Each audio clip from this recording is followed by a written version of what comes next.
ஒரு தூக்கு தண்டனை கைதி அவரே மெயில் அனுப்பிச்சு நைட்டு 1:30 மணிக்கு அவரை பரோல் வீட்டுக்கு வந்திருந்தார். நைட்டு 1:30 மணிக்கு நான் லக்ஷ்மி இன்னும் 2 பேர் போய் நைட்டு விடிய விடிய போய் உட்காந்து அவருடைய கதையெல்லாம் நாங்கள் கேட்டு வந்தோம். இந்த கதையில் வந்து ஒரு மனுஷனோட லைஃப் இந்த மாதிரி திசை மாற ஆரம்பிச்சுன்னா அவனோட குடும்பம் அவன் சார்ந்த மனிதர்கள் எப்படி பாதிக்கப்படுவாங்கன்ற அந்த எமோஷனில் வந்து ரொம்ப ஸ்ட்ராங்காக இருக்கும். இன்னும் லிங்கமோட பேரில் கன்னியாகுமரியில் டோர்னமெண்ட்ஸ்லாம் நடக்குமாமா. 96 அவங்கள பற்றி இன்னமும் ஒருத்தருக்கு தெரிஞ்சிருக்கு அப்படின்னா அண்ணன் ஏதாவது கொடுக்குற அட்வைஸ் இந்த மாதிரி எப்பயுமே சொல்ற ஒண்ணுன்னா என்ன சொல்லுவாரு? என்கிட்ட அட்வைஸ் மட்டும் கேட்டுறாதுன்னு அதுதான் அவர் கொடுக்குற advice. How strong she is அந்த பையனுக்காக அண்ட் அவங்க எவ்வளோ ஃபைட் பண்ணுறாங்க ஃபேமிலி கூட அவர் கூட நிற்கிறதுக்காக. ஸோ அந்த மாதிரி ஒரு மாதிரி டிஃப்ரெண்ட்டாக நல்லா இருக்கிற கேரக்டர். நானே என் கேரக்டர் நல்லா இருக்குன்னு சொல்லிட்டு நான் இப்போ வந்து உங்களுக்கும் கிரைமுக்குமான அந்த ரிலேஷன்ஷிப் எனக்கு வந்து என்ன தோணுதுன்னா கிரைம் உங்களை தேடி தேடி வருது அப்படின்னு தோணுது. நான் மாமன்னு ஒரு படம் பண்ணியிருக்கேன். ஸோ நான் விலங்கு பண்ணுறப்ப சொல்லுவேன், நான் எழுதினுக்க கதையில் ஒரு 40% கூட எடுக்கலன்னு சொல்லுவேன். ஸோ அடுத்த கதையும் அதே மாதிரி ஒரு 60% எடுக்கணும்னு முயற்சி பண்ணுறோம்.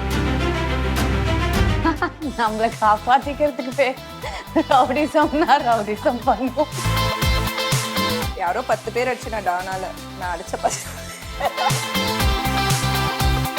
பிடி ஸ்பாட்லைட் நேயர்களுக்கு வணக்கம். இன்னைக்கு நம்ம கூட லிங்கம் வெப் சீரிஸ் டீம் இருக்காங்க. அவங்க கூட பேசலாம். எல்லாருக்கும் ஹாய், எப்படி இருக்கீங்க? நல்லா இருக்கும். நீங்கள் எப்படி இருக்கீங்க? சூப்பரா இருக்கேன் sir. Thank you for asking. First உங்ககிட்ட இருந்து நான் ஆரம்பிக்கணும் ஆசைப்படுறேன் சார். உங்களை வந்து நாங்க இலக்கிய வட்டத்துல ஒரு ரைட்டரா நாங்க பார்த்துருக்கோம். டைரக்ஷன் பண்ணலாம் அப்படின்னு உங்களுக்கு எப்படி தாட் வந்தது? அண்ட் ஃபர்ஸ்டா லிங்கம் வெப் சீரிஸ்ல ஸ்டார்ட் பண்ணலாம் அப்படின்ற எண்ணமும் எப்படி வந்தது சார்?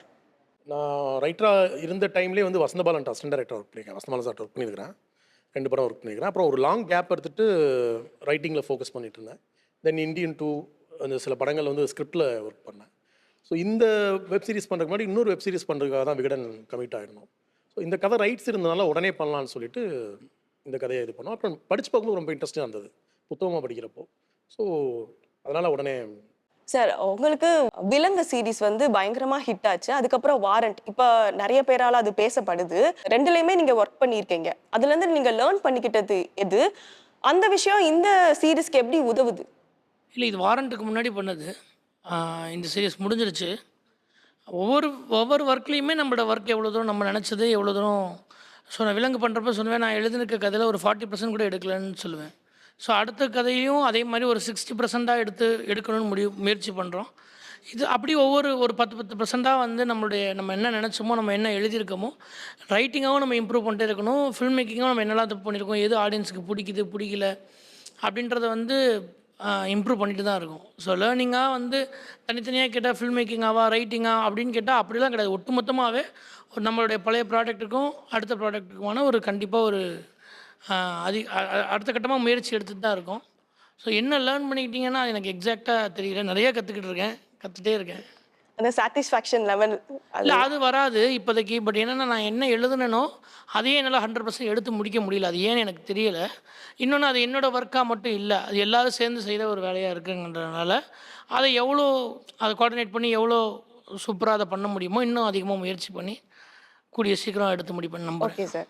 சார் உங்களை வந்து நாங்க சாஃப்டா பார்த்துருக்கோம். இதுல வந்து ரொம்ப ரக்கடா பயங்கரமா இருக்கீங்க. நீங்க முன்னாடி நடிச்சதுல இருந்தே இந்த கேரக்டர் உங்களுக்கு எவ்வளவு ஃப்ரெஷ்ஷா இருந்தது?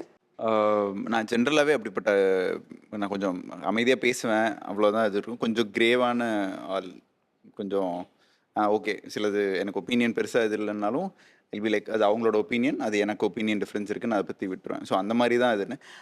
ஆனால் இன் ஜென்ரல் கேரக்டராக வந்து என்னது பயங்கரமாக எங்கேயும் பெருசாலாம் போகாமல் ரொம்ப அமைதியாக அப்படிப்பட்ட ஆள் கிடையாது. Have a different side also.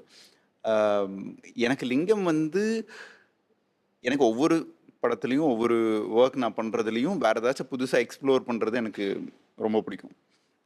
அப்போது லிங்கம் வந்தப்போ எனக்கு என்ன அந்த மாதிரி ஒரு கேரக்டரில் பார்க்கணுங்கிறது அண்ட் என்னால் அதை பண்ண முடியுமா அப்படிங்கிற ஒரு கொஸ்டின் மார்க் இருந்துச்சு. ஏன்னா எல்லாத்துக்குமே இருக்குது. நீங்கள் ஒரு விஷயம் பண்ணி காமிக்கிற வரைக்கும் நம்மளால் அது பண்ண முடியுமான்னு இன்னொருத்தர் நம்புறதுக்கு நம்ம அதை பண்ணி காமிக்கணும். அப்படி தான் நான் லிங்கம் எடுத்துக்கிட்டேன். ஸோ எனக்கு ஃபஸ்ட்டு தாட் ப்ராசஸ் வந்து இந்த மொத்தத்துலேயும் என்னவா இருந்துச்சுன்னா, அதுலேருந்து பிரேக் பண்ணி எனிதிங் ஐ கேன் டூ அப்படிங்கிற ஸ்பேஸ் கிரியேட் பண்ணணுங்கிறது தான் என்னோட மெயின் தாட்டாக இருந்தது.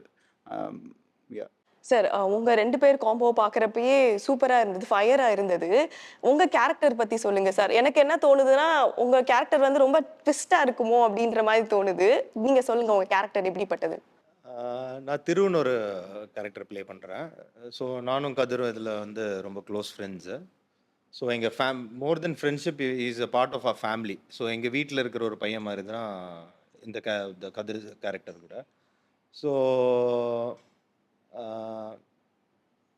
Sorry I just blanked out. என்ன கொஸ்டின் கேட்டீங்க? அப்படியே ஃபுல் கதையும் சொல்லிடக்கூடாது. Character. அதனால தான் யோசிச்சிருக்கேன். So yeah I play. So அதான் இதில் வந்து நல்ல ஸ்ட்ராங்கான ஃப்ரெண்ட்ஷிப்பு, ஃபேமிலி ட்ராமா, ஃபைட்டு எல்லாமே இருக்குது. So I really enjoyed playing this part and yeah thanks to okay sir. Ma'am உங்க கேரக்டர் பத்தி சொல்லுங்க மேம். என் கேரக்டர் பேர் வந்து பத்மா. அது வந்து ரொம்ப அறிவான ஒரு கேரக்டர், ரொம்ப போல்டான ஒரு character. I had fun doing it. இவங்க கூட ஒர்க் பண்ணது எப்படி எக்ஸ்பீரியன்ஸ் எப்படி இருந்தது மேம்? ஜாலியாக தான் இருந்தது. ஏன்னா ஆப்வியஸ்லி ஜாலியான team, very fun and he is very sweet and he was very kind to me. அதனால கம்ஃபர்டபுளாக இருந்தது. Okay ma'am. மேம் உங்க கேரக்டர் பத்தி சொல்லுங்க மேம். அதான் இப்படி சிரிச்சுட்டே இருப்பாங்க. ஸோ என் கேரக்டர் பேர் வந்து ஐயோ மறந்துடுச்சு. மலர். மலர். மலர். ஸோ என் கேரக்டர் பேர் வந்து மலர். லிங்கமோட ஒய்ஃபாக இருப்பாங்க. ஸோ அதான் இந்த லிங்கம்னு பார்த்தா வெறும் வயலன்ஸ் மட்டும் இல்லாமல் ஒரு பிட்ரேயல் இருக்கும், லவ் இருக்கும், ஃபேமிலி ட்ராமா இருக்கும், எல்லாமே இருக்கும். ஸோ அதில் என்னோட கேரக்டர்னு பார்க்கும்போது அவங்க ஒய்ஃபாக பண்ணியிருக்கேன். So how strong she is அந்த பையனுக்காக அண்ட் அவங்க எவ்வளோ ஃபைட் பண்ணுறாங்க ஃபேமிலி கூட, அவர் கூட நிற்கிறதுக்காக. ஸோ அந்த மாதிரி ஒரு மாதிரி டிஃப்ரெண்ட்டாக நல்லா இருக்கிற கேரக்டர். நானே என் கேரக்டர் நல்லா இருக்குன்னு சொல்லிட்டேனா, அந்த மாதிரி எங்கள் கேரக்டர் நல்லா இருக்கும். Okay ma'am, thank you sir. எத்தனையோ நம்ம கேங்ஸ்டர் படம்லாம் பார்த்துருக்கோம். பட் லிங்கம்ல என்ன தனித்துவமா இருக்க போகுது? வழக்கமான கதைகளில் வந்து என்னென்னா ஒரு தனி மனுஷனோட கதையாக இருக்கும். அது ஒருத்தர் எப்படி கேங்ஸ்டர்னாலும் அவன் எப்படி பாதிக்கப்பட்டான் அப்படின்னு. இந்த கதையில் வந்து ஒரு மனுஷனோட லைஃப் இந்த மாதிரி திசை மாற ஆரம்பிச்சதுன்னா அவனோட குடும்பம், அவன் சார்ந்த மனிதர்கள் எப்படி பாதிக்கப்படுவாங்கன்ற அந்த எமோஷனில் வந்து ரொம்ப ஸ்ட்ராங்காக இருக்குது. அது ரொம்ப முக்கியமான ஒரு விஷயம்னு நினைக்கிறேன். இப்போ சர்க்கார் மாதிரியான படங்கள்லாம் பார்த்தீங்கன்னா, சர்க்காராக அங்கே ஆர்ஜிவி பண்ணது ஹிந்தியில், அந்த படங்கள்லாம் பார்த்தீங்கன்னா ஒரு பெரிய கேங்ஸ்டர் லைஃப்பை சொல்லுவாங்க. ஆனால் அதில் வந்து ஆக்ஷனை விட அந்த ஃபேமிலியோட ட்ராமா வந்து பேக்ட்ராப்பில் வந்து ஸ்ட்ராங்காக சொல்லப்பட்டுட்டே இருக்கும். கிட்டத்தட்ட அந்த மாதிரியான ஒரு விஷயமாக தான் இந்த சீரீஸையும் நாங்கள் வந்து அப்ரோச் பண்ணியிருக்கோம். ஸோ இதில் வந்து லிங்கம்ன்ற ஒரு மனிதனுக்கு நடக்கிற பிரச்சனை, அவரோட குடும்பம், அவர் ஃப்ரெண்ட்ஸோட குடும்பம், அவரோட லவ், இப்படி எவ்வளோ பெரிய விஷயத்த வந்து மாற்ற போகுதுன்ற ஒரு பெரிய எமோஷன் வந்து. ஸோ அது வந்து ஒரு முக்கியமான விஷயமா இருக்கும். இப்போ வந்து உங்களுக்கும் கிரைமுக்குமான அந்த ரிலேஷன்ஷிப் எனக்கு வந்து என்ன தோணுதுன்னா, கிரைம் உங்களை தேடி தேடி வருது அப்படின்னு தோணுது. ஏன்னா நீங்க ஒர்க் பண்ண 2 படமே கிரைம் சம்பந்தமானது தான். ஸோ அந்த ரிலேஷன்ஷிப் பத்தி சொல்லுங்க சார். இல்லை அப்படி இல்லை, எவ்வளோ ரிலேஷன்ஷிப் இருக்கு. இல்லை அப்படி கிடையாது. நம்ம எடுத்துக்கிற கதையில் எவ்வளோ டீட்டெயிலாக போய் நம்ம ஒர்க் பண்ணுறோங்கிறத பொறுத்து தான் அது. நீங்கள் எடுத்துக்கிட்ட போலீஸ் கதை 2மே ஒரு விலங்கு ஒன்று போய் ஆர்என்டி பண்ணோம், அதுலேருந்து கிடச்சது தான் வாரண்ட்டு. ஸோ இந்த மாதிரி இப்போ விலங்கு இது சாரி லிங்கம்காக போய் ஆர்என்டி பண்ணுறப்போ இது மாதிரியான நிறைய கேங்ஸ்டர் கதைகள் வந்து இன்னும் நிறைய இருக்குது. இப்போ நம்ம எதை போய் பார்த்து ரொம்ப பயங்கரமாக இம்ப்ரெஸ் ஆகிறோமோ, அந்த வேர்ல்டை பற்றி நிறைய தெரிஞ்சுக்கிறோமோ, நமக்கு எதெல்லாம் எக்ஸைட் ஆகுதோ அதில் தான் நம்ம சினிமாவை காட்ட முயற்சி பண்ணுவோம். அப்படி தான் போலீஸ் கதையை போய் கேட்குறப்போ நமக்கு அது எக்ஸைட்டிங்காக இருந்துச்சு, அதை எடுத்தோம். இப்போ கேங்ஸ்டரோட லைஃப்பை போய் பார்க்குறப்போ ஒரு ஒரு ஒரு ஆயுள் கைதி, அவரே ஒரு தூக்கு தண்டனை கைதி, அவரே மெயில் அனுப்பிச்சு நைட்டு 1:30 மணிக்கு அவரை பரோல் வீட்டுக்கு வந்திருந்தார். நைட்டு 1:30 மணிக்கு நான், லக்ஷ்மி இன்னும் 2 பேர் போய் நைட்டு விடிய போய் உட்காந்து அவருடைய கதையெல்லாம் நாங்கள் கேட்டு வந்தோம். இப்படி ஒரு ஜெயிலர் வந்து ரிட்டையரான ஒரு ஜெயிலர் வந்து எங்களை கூப்பிட்டு அவர் லைஃப்பில் சந்தித்த எவ்வளோ ரவுடிகள், எவ்வளோ மனிதர்கள், அவங்களுடைய வேறு பக்கங்கள், வெளியேருந்து பார்க்குறப்போ அவங்க பேர்லாம் நிறையா சொன்னால் அவங்களுக்கு தெரியும், பெரிய மாஸ் ரவுடிங்களாக இருந்திருப்பாங்க. பட் அவங்க என்ன மாதிரியான இமோஷனெல்லாம் கடந்து போனாங்கங்கிறத நிறையா நாங்கள் கேட்டிருக்கோம். ஸோ இப்போ நமக்கு இந்த மாதிரியான கதைகள் நிறையா தெரியிறப்போ, அது நமக்கு தெரியிறப்போ பயங்கர எக்ஸைட்டிங்காக இருக்குது. அது நமக்கு தெரிஞ்ச மாதிரி அதை இன்னொன்று சினிமாவாக சொல்கிறப்ப அது இன்னும் எக்ஸைட்டிங்காக இருக்குங்கிறதுனால அது வழியாக ட்ராவல் பண்ணுறேன். பட் நான் மாமன்னு ஒரு படம் பண்ணியிருக்கேன். க்ரைமுக்கும் பார்த்திருக்கேன். க்ரைமுக்கும் இதுக்கு சம்மந்தம் இல்லாத படம். ஸோ என்னென்னா கதை தான் டிசைட் பண்ணும் என்ன மாதிரியான. இப்போ எனக்கு போலீஸை நிறையா தெரியுங்கிறதுக்காக விலிங்கத்தில் வந்து நான் போலீஸ் கதையை போய் பயங்கர டீட்டெயிலாக சொல்கிறேன்னு போய் சொல்லிட்டு இருந்தால் அது ஒட்டவே ஒட்டாதில்ல. ஸோ இந்த கதைக்கு என்ன நியாயமோ அதை நம்ம பண்ணுவோம். வேறு மாதிரி எதாவது கதை பண்ணுறப்ப வேறு மாதிரி பண்ணுவோம். இந்த கதை பண்ணுறோம். சார் உங்களை வந்து இந்த சீரீஸ்ல வந்து 2 விதமா பார்க்க முடியுது. ஒன்று ட்ரீம் உள்ள பையனா பார்க்க முடியுது, போலீஸ் ஆகணும் அப்படின்ற ட்ரீம் உள்ள பையன். அடுத்து இன்னொரு ஷாட்ல பார்த்தா நீங்க ஒரு கேங்ஸ்டரா இருக்கீங்க. எந்த ரோல் சேலஞ்சிங்கா இருந்தது சார்? இது ஃபர்ஸ்ட் டைம் பண்ணுறதுங்கிறதுனால மோர் கான்சன்ட்ரேஷன் வந்து அந்த கேங்ஸ்டரோட ரோல் மேலே இருந்தது. ஏன்னா அந்த கேங்ஸ்டர் வந்து லைக்கபுளாகவும் இருக்கணும், அது அந்த மொமெண்ட்ஸும் ஒர்க் ஆகணும் அப்படிங்கிற இது இருந்துச்சு. இன்னும் லிங்கமோட பேரில் கன்னியாகுமரியில் டோர்னமெண்ட்ஸ்லாம் நடக்குமாமா. ஸோ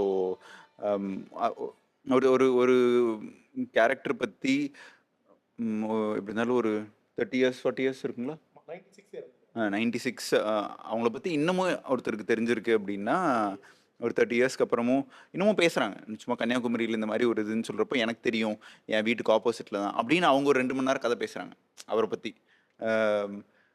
அதில் நிறைய நல்ல விஷயங்களும் இருக்குது, அவங்க அதை பார்த்து வியந்த விஷயங்களும் இருக்குது.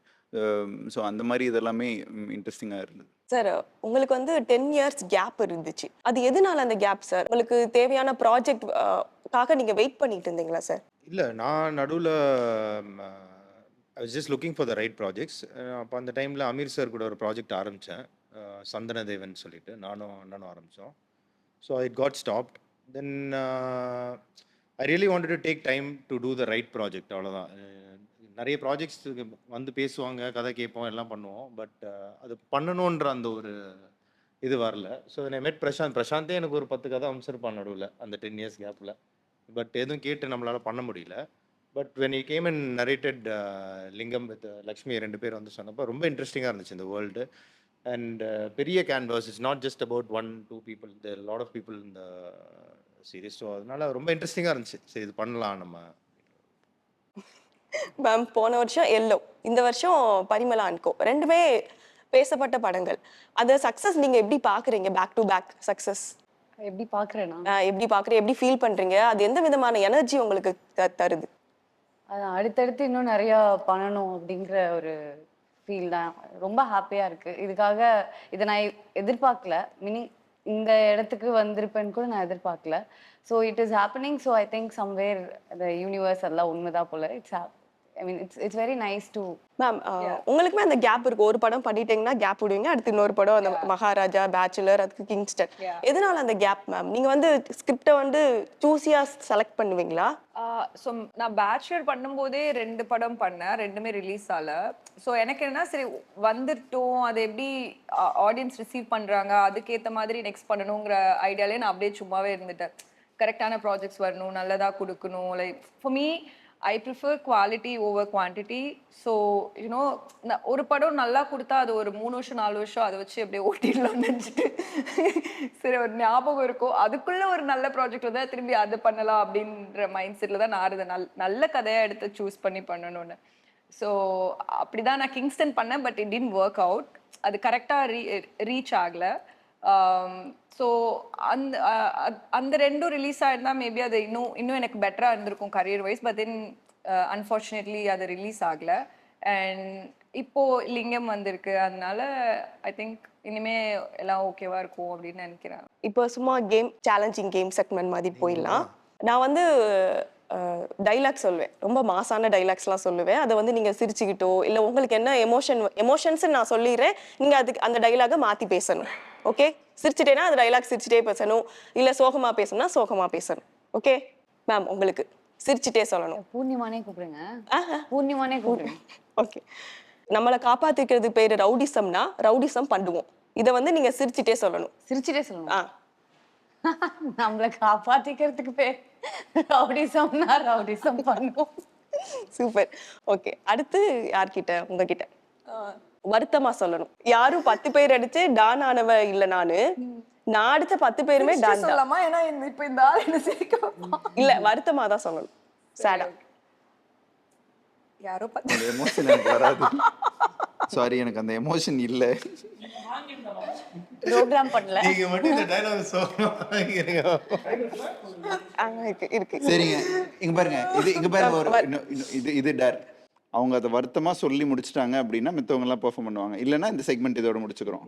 Ma'am okay. இல்ல நான் சொல்லிடுவேன். Come on.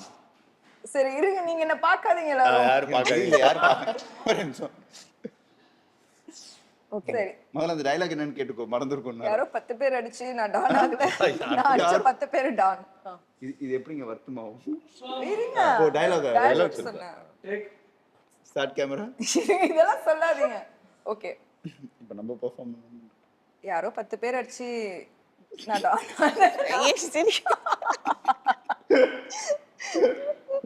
ஓகே, சோ நம்மளா தப்பிச்சோம். சோ அதனால என்ன சொல்றேன்னா இந்த செக்மெண்ட் இதோட முடிச்சிட்டு இல்ல வேண்டாம் இல்ல, sir. இல்ல நான் தானே சொல்லல, அவங்கள சொல்ல வைங்க. வேற எமோஷன்ல. இல்ல நீங்க சொல்லி முடிச்சிருங்க. சரி ஓகே, யாரோ 10 பேர் அடிச்சு நான் டானால. நான் அடிச்ச 10 பேர் டான். Okay okay. அவர் வந்து ஃப்ளர்ட்டியா சொல்லுங்க கதிர. நான் தான் சொல்லிட்டேனே, அவங்க சிரிக்காம இதுன்னு சொன்னா பண்ணுங்க. இப்போ செக்மெண்ட் நீங்க சார். சரி நீங்க கதிர் கதிர், flirty. நீங்க நீங்க ஒரு டீல் ஒத்துக்கிட்டீங்கல்ல. இல்ல நான் அதுக்குள்ள ஒத்துக்கல. ஓகே சொல்லவே இல்ல. சார் நீங்க வெக்கமா சொல்லணும்.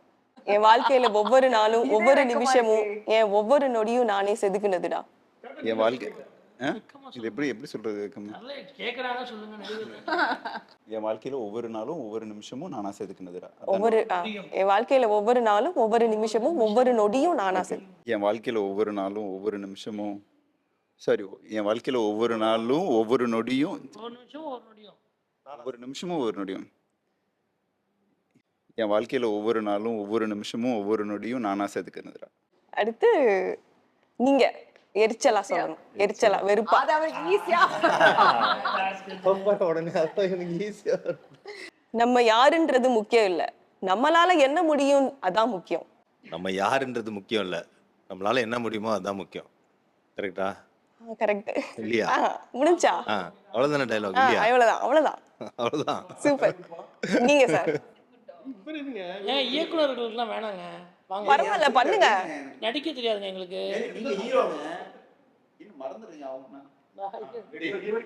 சரி நீங்க வருத்தமா சொல்லணும். நீ சாகணும்னா அதை நான் தான் முடிவு பண்ணணும், நான் சாகணும்னாலும் அதை நான் தான் முடிவு பண்ணணும். நீ சாகனாலும் நான் தான் முடிவு பண்ணும், நான் சாகனாலும் நான் தான் முடிவு பண்ணும், இவங்க எல்லாம் சாகனாலும் நான் தான் அவ்வளோ. சிரிச்சுட்டே சொல்லிட்டீங்க. கடைசியாக தான் சிரிச்சேன், அந்த பொண்ணு சிரிச்சே. வாங்க ஐயா, விட மாட்டீங்களா? வாங்க. அடுத்து கடைசியா நீங்க அவ்வளவுதான். இப்போ வெக்கமா சொல்லணும். நீங்க நான் ஒரு தடவை சொன்னா 100 தடவை சொன்ன மாதிரி. நான் ஒரு தடவை சொன்னா 100 தடவை சொன்ன மாதிரி. வெக்கப்படுங்க லட்சுமி. இவ்வளவுதான் எனக்கு தெரிஞ்ச வெக்கம். நான் ஒரு தடவை சொன்னா 100 தடவை சொன்ன மாதிரி. ஓகே. தேங்க்யூ. சினிமா ஃபார்மேட்டுக்கும் வெப் சீரிஸ் ஃபார்மேட்டுக்கும் நிறைய டிஃப்ரென்ஸ் இருக்கும் சார். இந்த வெப் சீரிஸ் எடுக்கிறப்போ என்னென்ன சேலஞ்சிங்லாம் இருந்தது சார்? ரைட்டிங்ல இருந்தே பெரிய சேலஞ்ச் இருக்குங்க. ஏன்னா ஒரு 2 மணி நேரத்துக்கு கதை சொல்றதோட ஃபார்மேட் அண்ட் அதுக்கான வேலைகள் எல்லாமே வேறு. இதோட ரைட்டிங் ஃபார்மேட்டே கம்ப்ளீட்டாக வேறு. அண்ட் ஒரு சினிமாவில் வந்து நீங்கள் அந்த 2 மணி நேரத்துக்கு என்ன எமோஷன் சொல்ல முடியுமோ அதை மட்டும்தான் நீங்கள் எழுத முடியும். பட் ஒரு வெப் சீரிஸில் வந்து நீங்கள் நிறைய பேரோட கதைகளை சொல்கிறீங்க, நிறைய எமோஷன்ஸை சொல்கிறீங்க. ஒன்று அட்வான்டேஜ் என்னென்னா அதில் நிறைய விஷயங்கள் நம்ம எக்ஸ்ப்ளோர் பண்ணலாம். பெரிய சேலஞ்ச் என்னென்னா நாம் எக்ஸ்ப்ளோர் பண்ணணும்னு நினைக்கிற எல்லாத்தையும் அதில் வந்து பல சமயங்களில் பண்ண முடியறதில்ல. ஸோ அது வந்து இதில் இருக்க ஒரு முக்கியமான சேலஞ்ச். மற்றபடி கேமரா வச்சு கதை சொல்கிறோம், அது எந்த ஃபார்மேட்டில் சொன்னால் என்னை பொறுத்த வரைக்கும் அது வந்து நான் வெப் சீரிஸ் எடுக்கிறேன் அதனால் சினிமாவோட கம்மியாக இருக்குது, இல்லை நான் சினிமா எடுக்கிறேன் நான் வந்து வெப் சீரிஸோட மேலே, அப்படிலாம் கிடையாது. கேமரா வச்சு நல்ல கதை சொன்னால், எந்த நல்ல கதை சொன்னாலும், இது எந்த ஃபார்மேட்னாலும், ஈவன் ஷார்ட் ஃபிலிமாக இருந்தால் கூட அதை நான் ரெஸ்பெக்ட் பண்ணணும்னு நினைக்கிறேன். ஸோ அது எண்ட் ஆஃப் த டே அது குவாலிட்டியாக ப்ராடக்டாக என்ன வருதுன்னு தான் ரொம்ப முக்கியம். Okay sir. சார் நீங்கள் இந்த கேரக்டருக்கு எவ்வளோ ஃபிசிக்கலாகவும் மென்டலாகவும் ப்ரிப்பேர் ஆனீங்க சார்? நான் இது மென்டலி ப்ரிப்பேர் ஆகிற அளவுக்குலாம் இதில் எனக்கு ஒவ்வொரு சீனும் அந்த ஒவ்வொரு ஷார்ட்டும் எப்படி கன்வின்சிங்காக பண்ணுறதுங்கிறது மட்டும்தான் என் தாட்டில் இருக்கும். ஸோ அதனால் இதில் பட் ஃபிசிக்கலாக கொஞ்சம் எஃபர்ட் போட வேண்டியதாக இருந்துச்சு. ஏன்னா அந்த லுக்குக்காக இது பண்ணுறது. மித்தபடி வேறு ஒன்றும் ஃபிசிக்கல் மென்டல் அந்த அளவுக்குலாம் சார் உங்க கேரக்டர் பத்தி ஆர்யா சார் கிட்ட சொன்னீங்களா? இந்த கேரக்டர் இந்த பத்தி கேரக்டர் பத்தி அண்ணன் கிட்ட சொன்னீங்களா? இந்த கேரக்டர் பத்தி கேக்குறீங்களா? இல்ல இந்த கேரக்டர் பத்தி இல்ல, ஜஸ்ட் போட்டோஸ் கதையா ஜஸ்ட் ஜென்ரலா அவனுக்கு ஒரு அவுட்லைனா தெரியும். ப்ளஸ் ஸ்டில்ஸ் இதெல்லாம் பார்க்கும்போதே ரொம்ப எக்ஸைட்டடாக இருந்தான். ஐ மீன் இந்த ஷூட்டிங்கோட ஸ்டார்டிங் ஸ்டேஜஸ் ஏன்னா டிஃப்ரெண்ட்டான ஒரு லுக்கு எல்லாம். அதுக்கு பெருசாக ஒன்றும் எஃபர்ட்லாம் போடல, அது பாட்டுன்னு தாடி முடியலாம் வந்துச்சு அவ்வளோதான்.